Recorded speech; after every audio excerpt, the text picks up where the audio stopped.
Now we'll look at hyperbolas. Hyperbolas have a standard form of, again, they have a minus in the middle, and there's a 1 on the side, just like, so there's a 1 just like an ellipse, but instead of a plus, there's a minus. And again, for the hyperbola, it's important to remember that the main axis, or the one that it's centered around, is the one that comes first, and that's what we call A here, unlike the ellipse where it's the biggest one. So for the hyperbola, this one is going to open right and left because it's the x comes first. The one that has y come first is going to be opening up and down, and it's vertical. The b could be larger than the a in this case. The focus again are c units away on the main axis, or what's called the transverse axis here. And in this case, c squared is a squared plus b squared, where again a is associated with the positive, or the one that comes first, and b with the negative variable.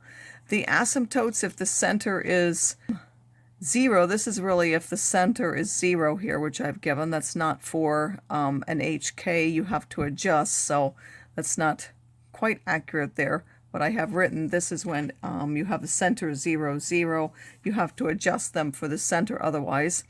And if the center is 0, 0, the foci will be C away, and the vertical, there'll be C up and down that you'll add. And I don't recommend that you memorize these anyway. You're just going to figure them out from what you've done. So how are you going to graph a hyperbola? Again, you need to first divide and get a 1 on the side. If you need to complete the square first, you would. But if I divide here, they're already in squared form. There are no other separate x terms, so I don't need to complete the square. Dividing by 36 gives me this. Again, this means that the main axis will be on the x, and it's 3 away from the center, which is now 0, 0, because I'm not subtracting anything from either of those. So I went 3 away here and 3 away here. The minor one is the square root of 4, which is 2, so I'm going to go up 2 and down 2. Those are not in the curve. I'm going to complete the box, and then I'm going to draw the asymptote through the corners.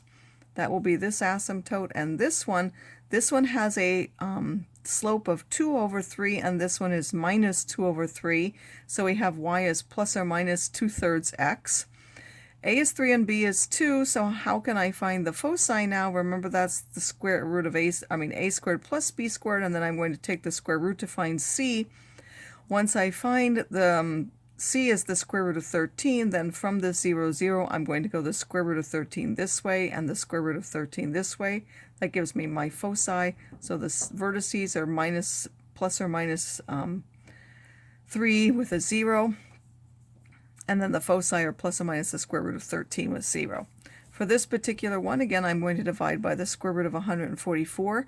The main one is now the y one. The only difference is that now the y, I go up the 4 and down the 4, and the x, that's the one that's not on the curve. I go 3 and 3. I complete my box. I draw my asymptotes through the corners. This one now has a slope of 4/3. This one has a slope of minus 4/3, giving me these two equations. And then the foci, I need to figure out how much I'm going to move up and down from 0. So again, c squared is a squared plus b squared. That'll simply give us 5. So these are the foci. In the last one, we have them with an x and a y term. So I first have to complete the square for those. Again, if there's any number on the outside, we're going to have to multiply this to figure out what to do. So first I'm going to look at the x terms alone, and that will give me, I have to divide that 10 by 2. That's 5 squared. That is 25. So I'm going to add 25 to both sides. Here I first take out a minus 4. And then in the same step, I just took this and divided by 2, which was minus 3 squared. That was 9. And I just went ahead and did that. And then I'm really subtracting 36 here because that's a minus 4 out front. So I have to subtract 6 on the other side. When I've written this as a square, and then I took this and wrote it as a square, I get 4 on this side. I'm now going to divide both sides by 4, giving me this in the standard form for hyperbola. It's a hyperbola again because there's a minus. The center are the things we're subtracting, so that's 5, 3. A is the one on the positive one, so that's the square root of 4, or 2. B is the square root of 1, which is 1. C we get by taking a squared plus b squared, which is the square root of 5. The vertices, again, I'm going to go to 5, 3. The main one is on the x one, so since a is 2, I go out 2 in each direction. For the b, I go up 1 and down 1. I complete my box and draw the asymptotes in there. And then I didn't actually say, you're drawing towards the asymptotes as you do it, so you're going to do the same thing here when you graph it. And then I have my centers now because I went from 5, 3. I'm going out 2 takes me left 2 takes me to 3, 3, right 2, 3 takes me to 7, 3. For this foci again, I'm going from 5. I'm going and subtracting the square root of 5 and adding the square root of 5. And then for the asymptotes, they have the slope of 1/2. We can see that here.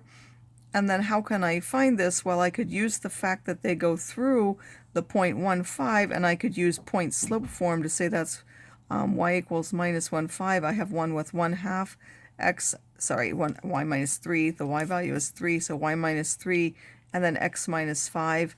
And then I also have one with a minus like that, and then I just wrote that on the other side.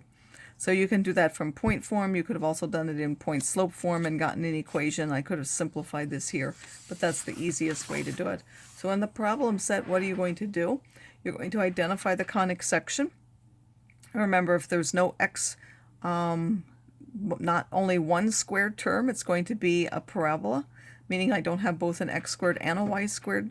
A circle will have the same number in front of both the x squared and the y squared.